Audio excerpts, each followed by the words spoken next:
আসসালামু আলাইকুম প্রিয় ফুটবল ফ্যান্স।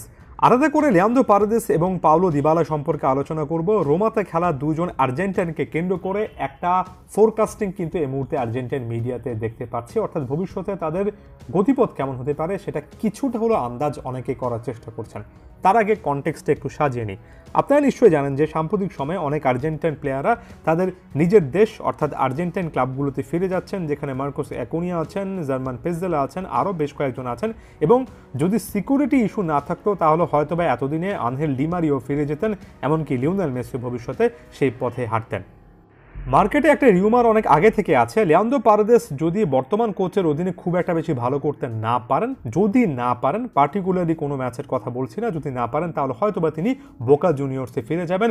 সাম্প্রতিক সময়ে হালকা একটা রিউমার দেখা যাচ্ছে পাওলো দিবালাকে কেন্দ্র করেও নাকি আর্জেন্টিনার বিখ্যাত ক্লাব ডিয়েগো ম্যারাডোনার ক্লাব বোকা জুনিয়র্সের নাকি একটা আগ্রহ আছে। একথা বলার আরও একটা ভিন্ন কারণ রয়েছে। বর্তমান সময়ে এসে কিন্তু হুয়ান রোমান রিকলমে, আর্জেন্টিনার সাবেক লেজেন্ডারি ফুটবলার, যিনি কিনা বোকা জুনিয়র্সের বর্তমান প্রেসিডেন্ট, তাকে প্রশ্ন করা হয়েছিল আপনি কি পারেদেস এবং দিবালাকে ভবিষ্যতে বোকা জুনিয়র্সে দেখছেন।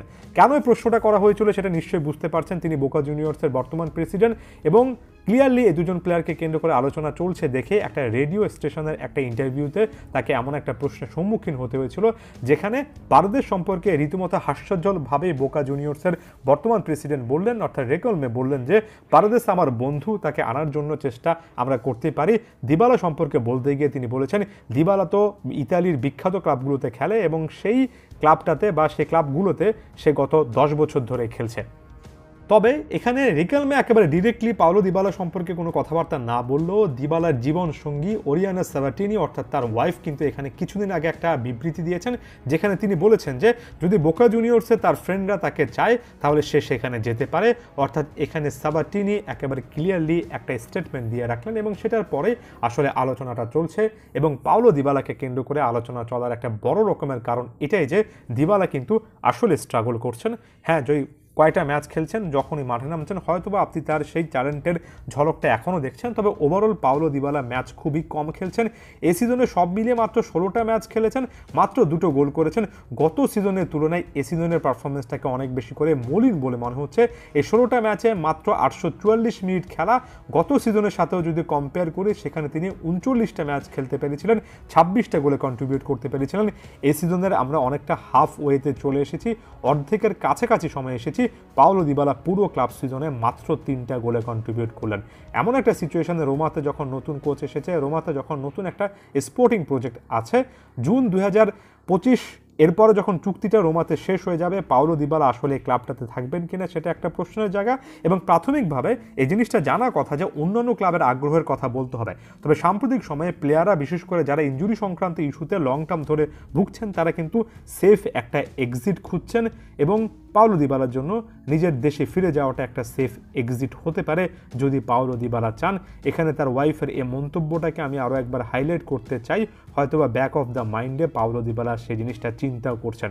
জানি ব্যাপারটা এই মুহূর্তে অনেক বেশি করে সারপ্রাইজিং শোনাবে, বয়সটা 31, এখনও চেষ্টা করে যাওয়া উচিত, ব্যক্তিগতভাবে আমি সেই জিনিসটা মনে করি। তবে দিবালার ক্ষেত্রে যেটা বাংলাদেশের ফ্যান বেসদের মধ্যে একটা বড় অংশ আসলে বুঝতেই চান না, যে তারা শুধুমাত্র আবেগ দিয়ে চিন্তা করেন, বর্তমান পরিস্থিতিটা সম্পর্কে খুব একটা বেশি তারা ওয়াকিবহাল নয়, অর্থাৎ খুব বেশি জানেন না। পাওলো দিবালা যখন খেলার মধ্যে থাকছেন না তখন স্কালোনি আসলে তাকে কিভাবে সিলেক্ট করবেন।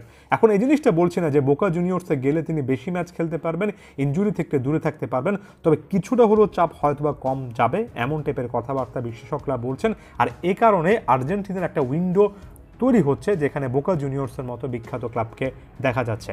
পারেদেস সম্পর্কে এই ব্যাপারটা একেবারে ক্লিয়ার কাট এখন থেকে বলা যায়, রোমাতে না গেলে তিনি আসলে জানুয়ারিতে হয়তোবা বোকার পথেই হাঁটবেন, আগামী সিজন থেকে বোকা জুনিয়র্সে খেলবেন। তবে দিবালাও আস্তে আস্তে কনটেক্সটের বাইরে এই কারণেই যাচ্ছেন যে ওই যে একের পর এক ইনজুরির কারণে খেলতে না পারা, লাগাতার খেলতে না পারা আস্তে আস্তে পাওলো দিবালাকে কিন্তু ফ্রেম থেকে বাইরে নিয়ে যাচ্ছে।